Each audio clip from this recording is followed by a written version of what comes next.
École Wise Leadership avec l'apôtre Joseph. Bon, si par exemple, moi, si j'ai besoin d'argent pour pouvoir satisfaire mes propres besoins en tant qu'aîné, c'est-à-dire je suis adulte à mon âge, tout ce dont j'ai besoin, si je peux avoir l'argent pour satisfaire. Ensuite, ma famille. Tout le monde dans la famille a des besoins, je peux satisfaire ça. Et il faut des besoins de location, je peux dormir. Et pouvoir me laver, payer l'eau, payer l'électricité, j'ai besoin d'électricité. Parce qu'il fait chaud, je peux avoir un petit ventilo qui me souffle, ou bien climatiseur pour les plus riches, etc. Et puis avoir un moyen de déplacement où si c'est même une petite moto, ou bien même un vélo, ou bien je peux avoir, si c'est le vélo qui me satisfait, ou une voiture. C'est des nécessités minimales. Donc, si je peux être avec un Dieu qui satisfait ça, tant mieux.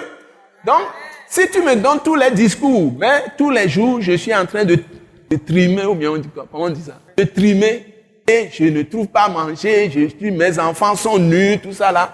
Tes discours ne m'intéressent pas. Je veux un Dieu, oui, je veux un Dieu qui pourvoit mes besoins. Donc, si tout le temps je suis malade, tout le temps j'ai des problèmes, et que tu me donnes tous les enseignements, mais ça ne règle aucun problème pour moi, je suis toujours malade. Je dis que ce Dieu-là, en tout cas, on n'appelle pas ça bonne nouvelle. Donc, soyons pratiques. Par exemple, dans ma maison, tous mes enfants sont rebelles. Et les enfants font du n'importe quoi, mais tu les enseignes. Et les enfants font du n'importe quoi. Les enfants sont sans scrupules, tout ça là. Et tu donnes tous les enseignements, formation, tu peux l'appeler comme tu veux, mielleux, tout ça là, mais ça ne donne pas changement de vie pour mes enfants. Tout ça, ce Dieu ne m'intéresse pas. Mais si je peux avoir un Dieu qui peut transformer la vie de mes enfants, et que je n'ai pas besoin maintenant de courir derrière ces enfants, pour que ces enfants étudiés à l'école réussissent, et que les enfants prennent conscience eux-mêmes de se contrôler, d'étudier, d'avancer dans la vie, et de se former, de s'établir dans la vie, ben je vais dire alléluia à Dieu. Et ainsi de suite, je peux lister les choses.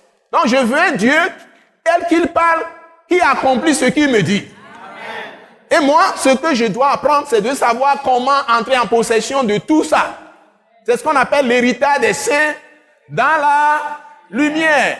Donc, pour que ce Dieu agisse pour moi, si quelqu'un est mécanicien et tu as problème de panne de ta voiture, il faut que le mécanicien soit présent sur la voiture.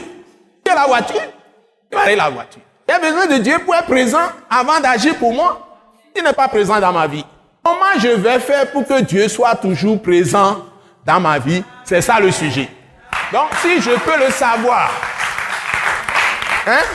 donc, les blablabla, laissons ça de côté. Donc, tout ce que j'essaie de faire avec vous, à chaque séance, depuis qu'on a créé l'école Wise Leadership, c'est ça. Comment pénétrer la présence de Dieu? Ce message de l'apôtre Joseph Kodouak Bemehin vous est présenté par le mouvement de réveil d'évangélisation, Action toute âme pour Christ international, Attaque internationale. Pour plus d'informations et pour écouter d'autres puissants messages, merci de nous contacter au numéro indicatif 228 90 04 46 70 ou de visiter le site web atacinternational.org. Soyez bénis en Jésus-Christ.